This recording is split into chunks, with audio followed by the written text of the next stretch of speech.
Hello friends, Radhe Radhe. आप सब लोग कैसे हैं। कल हमने शुरू किया था कंस का श्री अक्रूर जी को गोकुल में भेजना और अक्रूर जी की ब्रज यात्रा। धन्यवाद। राधे राधे। आज हम इस टॉपिक को आगे पूरा करेंगे। धन्यवाद। हे राधे। एक साधु परमात्मा से पिता पुत्र का संबंध जोड़कर संसार को भुलाकर प्रभु में हो गया। माँ की भांति पुत्र कन्हैया का लाड़ लड़ाने लगा। वह मनी मन कल्पना करता कान्हा आम मांग रहा है। इस प्रकार वह मनी मन कन्हैया की सेवा करने लगा। कन्हैया तो ऐसा भोला है कि मन से देने वाले पर भी प्रसन्न होता है। साधु गंगा स्नान करने को तैयार होता है तो उसे लगता है कन्हैया उससे कह रहा है, बाबा मुझे छोड़कर कहीं ना जाना। मानसी सेवा में लीन साधु यात्रा करने के लिए भी नहीं जा सकता क्योंकि उसका बेटा कन्हैया अभी छोटा सा बच्चा ही है। उसकी देखभाल कौन करे। इस प्रकार वह साधु मानसी सेवा करता हुआ मर गया। शिष्य सबको शमशान में ले गए। अग्नि संस्कार की तैयारी चल रही थी। इतने में एक 7 वर्ष का बालक गंगा जल लेकर आया और लोगों से कहने लगा, मैं इनका पुत्र हूँ, सो इनके अग्नि संस्कार का अधिकार मेरा है। मेरे पिता गंगा स्नान करना चाहते थे, सो मैं गंगा जल ले आया हूँ। उसने साधु को स्नान कराकर पुष्पमाला पहनाकर प्रणाम किया और अग्नि संस्कार किया। वहां सब शिष्य और साधु खड़े के खड़े रह गए। अग्नि संस्कार संपन्न होते ही बालक अंतर्ध्यान हो गया। अब सभी को होश आया कि साधु तो निसंतान था। स्वयं भगवान ही बालक का रूप धारण कर आए थे और महात्मा की अंत्येष्टि कर गए। महात्मा की इच्छा संतुष्ट हुई। कई बार ऐसा होता है कि लाखों की संपत्ति का वारिस पुत्र धन बटोर कर चला जाता है, जबकि प्रभु ऐसा नहीं करते। वह कभी विश्वासघात नहीं करते। वह तो मानव के पास अंतकाल में दौड़ते हुए आते हैं। जीव तो जीव के विश्वास का घात करता है, प्रभु ऐसा कभी नहीं करते। जीव जिस भाव से श्री कृष्ण का स्मरण करता है उसी भाव से वह आ मिलते हैं। जैसी जिसकी भावना होगी वैसी ही सिद्धि होगी। भगवान कहते हैं, तू चाहे जिस भाव से भजे किंतु मुझे भजता रहे। स्त्री पुत्र आदि का भजन कोई काम नहीं आएगा। यह क्षुद्र जीव परमात्मा से क्या प्रेम कर पाएगा। परमात्मा जैसा प्रेम जीव से करते हैं वैसा प्रेम वह कभी प्रभु से कर पाता है क्या। भगवान कहते हैं, अरे जीव, तू कभी मुझसे प्रेम करता भी है। मैं तो सारा दिन तेरी झांकी करता रहता हूँ, जबकि तू तो दिन में 2 बार भी मेरे दर्शन नहीं करता है। अपने अपने कुटुंब के लिए तो कौवा और कुत्ता भी जीता है। जो ईश्वर के लिए जीता है उसी का जीवन सार्थक माना जाएगा। अक्रूर जी मन में भांति भांति की कल्पना करते जा रहे थे। हाँ, कन्हैया मुझे चाचा ही कहेगा, किंतु मैं तो कामी और विलासी हूँ। वह मुझे दर्शन भी नहीं देगा तो जिसका जीवन भोग विलास से बीता जा रहा है उसे प्रभु शीघ्र दर्शन नहीं देते। मैं यौवन के नशे में चूर था। उस समय मैंने बहुत पाप किए थे।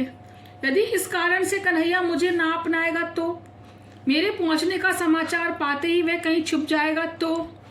अपनी युवावस्था के समय के पापाचार को याद करके अक्रूर जी धीरज खो रहे हैं। फिर भी वह सोचते हैं, श्री कृष्ण तो पतित पावन हैं, वह अवश्य मुझे अपनाएंगे। यदि मुझ जैसे पापी को नहीं अपनाएंगे तो फिर उन्हें पतित पावन कौन कहेगा। हे नाथ, मैं पतित हूँ और आप पतित पावन, मुझे अपना लीजिए।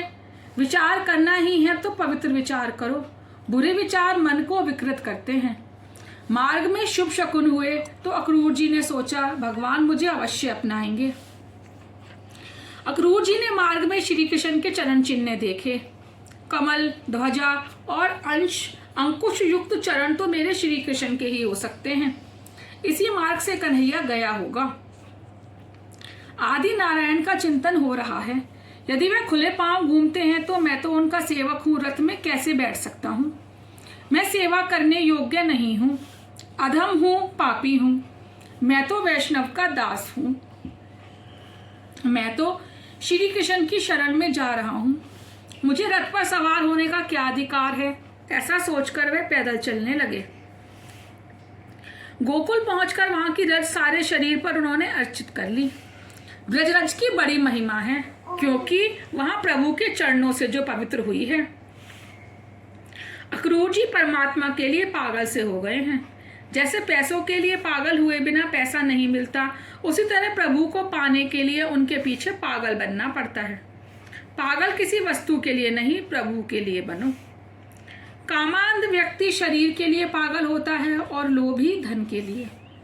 कामांध व्यक्ति को स्थल काल का भी भान नहीं रहता। भगवान को पाने के लिए देह भान और स्थल काल को भूलकर पागल बनना जरूरी है। भगवान पैदल चलते हैं तो मुझे भी दंडवत करते करते चलना चाहिए, तभी मेरे पाप जलेंगे। और अक्रूर जी दंडवत प्रणाम करते हुए आगे बढ़ने लगे। अक्रूर जी वंदना भक्ति के आचार्य हैं। बद्रीनाथ जाते हुए मार्ग में हनुमान चट्टी नामक स्थान आता है। वहां पहुंचने पर यात्री का हृदय भर भर आता है। मैं परमात्मा से मिलने जा रहा हूं, कल उनके दर्शन होंगे। मुझ पापी को वह अपनाएंगे क्या? मुझसे जाने अनजाने बहुत से पाप हुए होंगे। मुझे दंडवत करते हुए जाना चाहिए, तभी मेरे पाप नष्ट होंगे। मैं साष्टांग प्रणाम करते करते आगे बढ़ूंगा। ऐसा सोचते हुए कई यात्री दंडवत प्रणाम करते करते आगे बढ़ते हैं और हनुमान चट्टी से बद्रीनाथ का मार्ग इसी प्रकार तय कर देते हैं। सुखदेव जी वर्णन कर रहे हैं, राजन, अक्रूर जी आदि नारायण के दर्शन के लिए दंडवत प्रणाम करते हुए आगे बढ़ रहे हैं। परमात्मा को प्रसन्न करने का एक अच्छा सा साधन है दंडवत वंदन। मथुरा से निकले हुए अक्रूर जी को गोकुल पहुंचते पहुंचते शाम हो गई, क्योंकि वे मार्ग में बड़े भक्ति भाव से दंडवत प्रणाम करते हुए आगे बढ़ते थे। भगवान ने अक्रूर जी के मनोरथ पूर्ण किए। भगवान के लिए किए गए शुभ संकल्प वे अवश्य पूर्ण करते हैं। रोज भावना करो कि मृत्यु के समय भगवान तुम्हें लेने आए। दंडवत प्रणाम करते करते अक्रूर जी गौशाला में आए। उन्होंने सोचा था श्री कृष्ण के वहीं दर्शन होंगे। दर्शन हुए। वह तो कहना चाहते थे कि वह पापी हैं और श्री कृष्ण की शरण में आए हैं, किंतु उनका गला भराया। वह एक भी शब्द बोल ना सके और भावावेश से अचेत से होकर भगवान के चरणों में जा गिरे। श्री कृष्ण को उन्होंने प्रणाम किया। परमात्मा की आंखें तो सदा सर्वदा प्रेम भोगी ही होती हैं। उन्होंने देखा कि अक्रूर जी अपनी शरण में आए हैं। अक्रूर जी चाहते थे कि जब वह प्रणाम करें उसी समय ठाकुर जी की दृष्टि उन पर पड़े, जिससे उनका हृदय शुद्ध हो जाए और पाप करने की इच्छा ही ना जागे।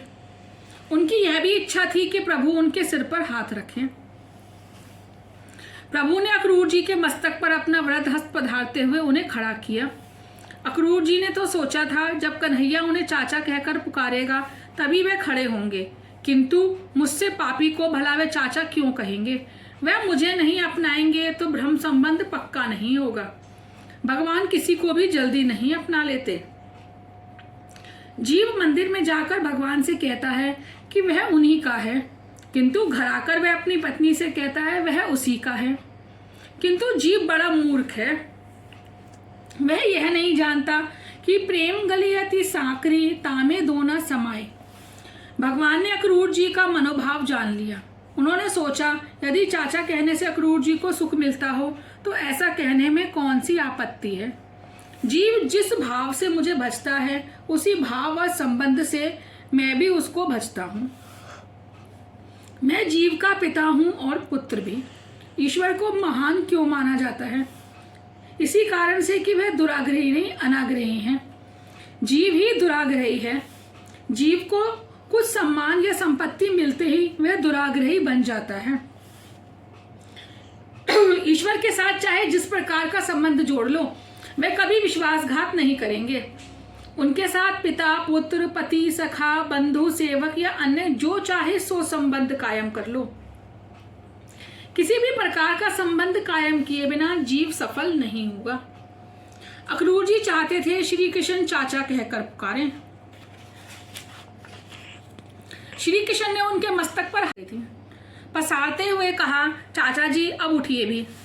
उनको उठाकर आलिंगन दिया। जीव जब शरण में आता है तो भगवान उसको अपनी बाहों में भर लेते हैं। आज जीव भगवान की शरण में आया है। भगवान ने अक्रूर जी की सभी मनोकामनाएं संतुष्ट की।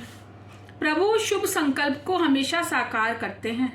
उस लकड़ी काटकर बेचने वाले ने सत्यनारायण की कथा करने का संकल्प किया तो प्रभु ने उसकी भी सहायता की थी। शुभ विचार हमेशा साकार होते हैं। अक्रूर जी की इच्छाएं पूर्ण हुई। किसी जीव को अक्रूर जी की भांति आदर मिले वही धन्य है, अन्यथा जगत के मान पत्र तो सब बेकार हैं।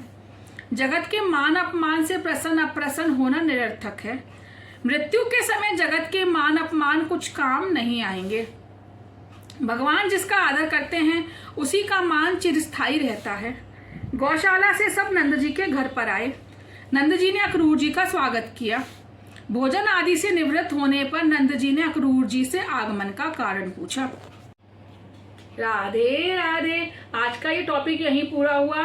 कल हम शुरू करेंगे श्री कृष्ण बलराम का मथुरा गमन एवं ब्रज गोपियों की विरह दशा। धन्यवाद। राधे राधे।